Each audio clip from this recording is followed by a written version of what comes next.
हमारे तरुण चुग जी महामंत्री और हमारे अनिल बलूनी जी, संजय मयूख जी और यहाँ उपस्थित सभी पत्रकार बंधु, सबसे पहले तो आप सबका स्वागत है इस प्रेस कॉन्फ्रेंस में। अभी आपने 8 साल पूरे होने पर सेवा, सुशासन और गरीब कल्याण, इसके लिए समर्पित नरेंद्र मोदी जी की सरकार का थीम सॉन्ग में आपने कम समय में सारी बातों को रखने का प्रयास किया गया है, जिसको आपने एक थीम गीत के माध्यम से आपने देखा। उसके साथ साथ आपने अभी एक वेबसाइट हमने लॉन्च की, माइक्रोसाइट, ये नमो ऐप पर इनोवेशन भारतीय जनता पार्टी का और विशेष करके नरेंद्र मोदी जी के कार्य करने में हमेशा हम सबको दिखता है। और उसी इनोवेशन के तहत प्रधानमंत्री मोदी जी ने नमो ऐप के तहत माइक्रोसाइट में जा करके एक नया मॉड्यूल खड़ा किया है, जो इंटरेस्टिंग भी है, इंटरैक्शन भी है, इन्फॉर्मेशन भी है और इनोवेशन भी है। और सबसे बड़ी बात यह है कि इस मॉड्यूल में को गेमिफाई किया गया है। एक खेल के माध्यम से ज़्यादा लोग इसमें इंटरेस्ट लें, यंग इंडिया जुड़े, यूथ जुड़े और वो इसको कैसे इस माइक्रोसाइट में जा कर के गवर्नमेंट के द्वारा किए गए प्रयासों के बारे में एक जानकारी हासिल करेगा। इसमें इसी माइक्रोसाइट में है प्ले एंड लर्न। इसी माइक्रोसाइट में आपने देखा, अभी उन्होंने परिचय में बताया कि स्क्रैच करो, क्विज़ खेलो, क्विज़ के माध्यम से आप अपने स्कोर बढ़ाओ और स्कोर बढ़ाते हुए you can reach a particular level. तो यूथ इंडिया को इनोवेशन के माध्यम से, इस माइक्रोसाइट के माध्यम से कौन से काम सरकार ने 8 साल की अवधि में किया है और उसकी राइट इन्फॉर्मेशन और उसको जानने के साथ साथ एक गेम के तरीके से खेलने का इस वेबसाइट में प्रयोजन किया गया है। तो इसके साथ साथ जो हमारे बेनिफिशियरीज हैं, उनको इस सैचुरेशन पॉइंट तक हमारे एमपीज और एमएलएज कैसे पहुंच सकते हैं, वो जिन बेनिफिशियरीज से मिलते हैं उनके वीडियोस वो अपलोड करके इसमें डाल सकते हैं, वो उसको शेयर कर सकते हैं। तो हमारी कोशिश है कि एमपीज और एमएलएज भी इस माइक्रोसाइट का उपयोग करते हुए अपने अपने क्षेत्र में बेनिफिशियरीज के सैचुरेशन पॉइंट को, यानी लास्ट माइल डिलीवरी हो रही है कि नहीं हो रही है, इसको जानने के लिए, और एमपी और एमएलए हमारे कितना इसका काम कर पा रहे हैं, इसको हमें जानने के लिए यह माइक्रोसाइट बहुत ही लाभकारी होगी। यानी वी आर ट्राइंग कि इस इनोवेशन के माध्यम से हम पार्टिसिपेटिव बनाएं और हमारे जो इलेक्टेड रिप्रेजेंटेटिव्स हैं वह रिस्पॉन्सिबल तरीके से उसको रिस्पॉन्ड करते हुए लास्ट माइल डिलीवरी में अपना उपयोग कर सकें। यह इसमें करने का उपयोग किया गया है। तो मैंने आपको एक छोटी सी जानकारी इस वेबसाइट के बारे में, एक बैकग्राउंड आपके सामने रखने की कोशिश की है। आज जब हम इस संवाददाता सम्मेलन में एकत्र आए हैं, तो हम देश अमृत महोत्सव भी मना रहा है आज़ादी के, और देश 8 साल मोदी जी के सेवा, सुशासन और गरीब कल्याण, इसको भी मना रहा है। अब ये जो शब्द है सेवा, सुशासन और गरीब कल्याण, ये शब्द सिर्फ शब्द नहीं है, ये कोई ऐसे नहीं ढूंढ करके निकाले गए। ये मोदी गवर्नमेंट की आत्मा है, ये मोदी गवर्नमेंट के काम करने का तरीका है, ये मोदी जी का, हमारे आदरणीय प्रधानमंत्री जी का सारे कार्यक्रमों को गवर्न करने के लिए किस दिशा में जाना है, उसका एक तरीके से कहिएगा कि यह इस बैकग्राउंड में उन्होंने चलने का निर्णय किया है। ये हमको इसमें से समझ में आता है। मैं जब अब कम समय में 8 साल की गाथा तो बताना बड़ा मुश्किल है और किसी के लिए भी इसको कहना बहुत मुश्किल है, लेकिन हम अगर पहली बात कहेंगे तो मैं मानता हूं कि आदरणीय प्रधानमंत्री जी ने भारत की राजनीति की संस्कृति बदल दी है। The culture of Indian polity has changed और सरकार के कार्य करने की शैली भी बदल गई। पॉलिसी पैरालिसिस से चलते हुए हमने एक लंबी यात्रा 2014 से लेकर के हमने एक लंबी यात्रा की है। Today we see a responsible government. Today we see a proactive government. Today we see pro-responsive government. और यह हमारे अंतिम पायदान पे उसकी सेवा के लिए तत्पर दिखती हुई सरकार है। जो समाज है उसको मजबूती करने के लिए यह कमजोर है की बात करते हैं तो आप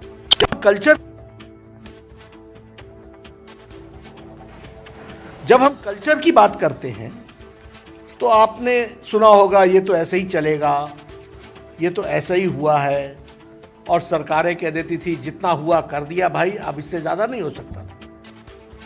ये कल्चर था, this was the general saying.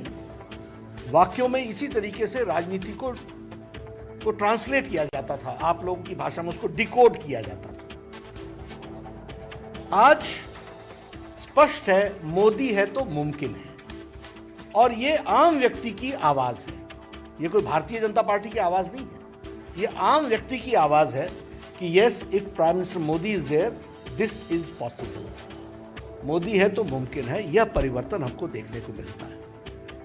अगर हम संस्कृति की बात करें तो जातिवाद, वंशवाद, परिवारवाद, तुष्टीकरण की राजनीति, ये सब चीजें, भ्रष्टाचार, अनाचार, इन सब को चैलेंज करते हुए और जिसको हम कहते हैं धत्ता दिखाते हुए, इसको कन्फ्रंटिंग फ्रॉम द फ्रंट, आगे से लड़ाई लड़ने की मानसिकता के साथ प्रधानमंत्री मोदी जी ने 8 साल में काम किया है। और क्या किया है? सर्वस्पर्शी, सर्वसमावेशी, विकासवाद की एक अविरल यात्रा, न रुकने वाली यात्रा, इसका प्रारंभ किया है। अगर इसी में हम देखें तो गांव, गरीब, वंचित, पीड़ित, शोषित, दलित, समाज के अंतिम पायदान पर खड़ा व्यक्ति, और उसके साथ जो हमारी स्कीम्स हैं वो सारी उसी तरफ जाती हैं जो महिलाओं को और युवाओं को सशक्तिकरण देता है। इस काम को आगे बढ़ाने का काम किया है। और आप सब जानते हैं कि उसका मंत्र सबका साथ, सबका विकास, सबका विश्वास, सबका प्रयास, इस बात को लेकर के हम आगे बढ़े हैं। अगर अंत्योदय की बात करें तो गरीबी उन्मूलन का विषय, उसको हम लोगों ने बहुत तीव्र गति से आगे रखने का प्रयास किया है। नेशन फर्स्ट ये कहने के लिए नहीं था, मैं आगे आकर के आपको बताऊंगा कि हमारे सारे प्रोग्राम्स कैसे नेशन फर्स्ट की तरफ हमारी पॉलिसीज डायरेक्ट हुई, उसको भी हमको समझने की आवश्यकता पड़ेगी। और ये जो बदलाव की कहानी है, यही हमारी प्रगति की निशानी रही है। पहले स्कीम्स कागज पर बनती थी।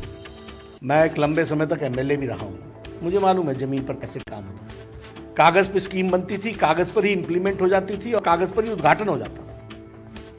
आज डिक्लेरेशन से लेकर इंप्लीमेंटेशन तक everything is being monitored in letter and spirit. नीचे तक उसकी मॉनिटरिंग हो रही है और उसको आगे बढ़ाने का प्रयास किया जा रहा है।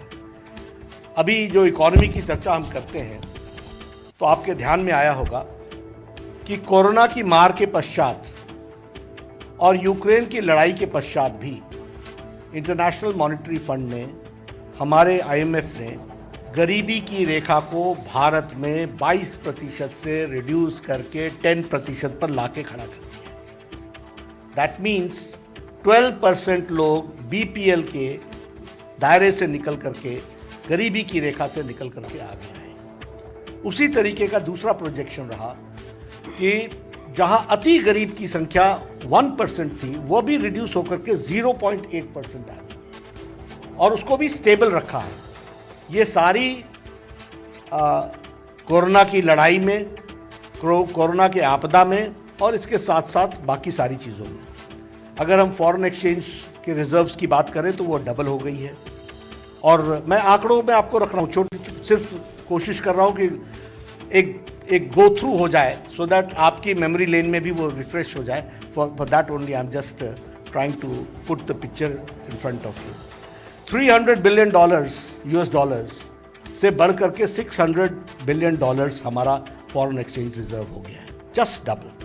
उसी तरीके से आप देखिए प्राइमरी स्कूल्स, हमारे शिक्षा मंत्री जी बैठे हैं, 70 सालों में शिक्षा विभाग ने 6,37,000 स्कूल्स बनाए थे और हमारे इस 8 सालों में 6.53 लाख हमारे प्राइमरी स्कूल्स बने हैं। इसलिए यूनिवर्सल एजुकेशन की दृष्टि से जहां हम आगे बढ़े हैं, वहीं पर पर्सन की प्रॉफिट, वो भी इनकम भी डबल हुई है। 2014 में हमारी per year income average was 79,000, today it is 1,50,000। और ये मैं आपके सामने आंकड़ों के साथ रख रहा हूं इसलिए कि आपको स्टैटिस्टिकली समझ में आए कि what difference Modi government has made. उसी तरीके से अगर हम देखें प्रोडक्शन इन फूड ग्रेन्स, तो ये 255 मिलियन टन्स से बढ़ करके 316.06 मिलियन टन्स हो गया है। अगर हम एक्सपोर्ट्स की बात करें तो अभी जो ये लास्ट फिस्कल ईयर गया, इसमें $418 बिलियन का एक्सपोर्ट हुआ। यानी now India has become a major exporter country. 418 billion US$ का हमारे यहाँ वो हुआ है। IMF का जो ग्रोथ रेट प्रोजेक्शन है, वो जहाँ अमेरिका का 4.4 है, तो इंडिया का 8.2% है। तो ये भी हमको ध्यान में रखना चाहिए कि ग्रोथ रेट का प्रोजेक्शन हमारा कैसा है। एग्रीकल्चर में हमने जो प्रोडक्शन है एक्सपोर्ट्स में, वो 23% का इंक्रीज है। और एग्रीकल्चर बजट 23,000 करोड़ का होता था, आज 1,23,000 करोड़ प्लस, यानी 10 टाइम्स से ज़्यादा उसकी इंक्रीज हुई है। वह भी हमको ध्यान में रखना चाहिए। उसी तरीके से जो हमारा ग्रॉस डोमेस्टिक प्रोडक्ट है, वह भी डबल हुआ है। 112.33 लाख करोड़ था इन 2014, now it is 232 lakh crore. ये हमारा ग्रॉस डोमेस्टिक प्रोडक्ट भी बढ़ा है। फॉरेन इन्वेस्टमेंट में हम $500 बिलियन यानी 500 बिलियन US$ की इन्वेस्टमेंट हुई है हमारे यहाँ फॉरेन इन्वेस्टमेंट इंडिया में, और दिस इज 65% इंक्रीज। ये 65% की उछाल है, 65% इसमें बढ़ा है।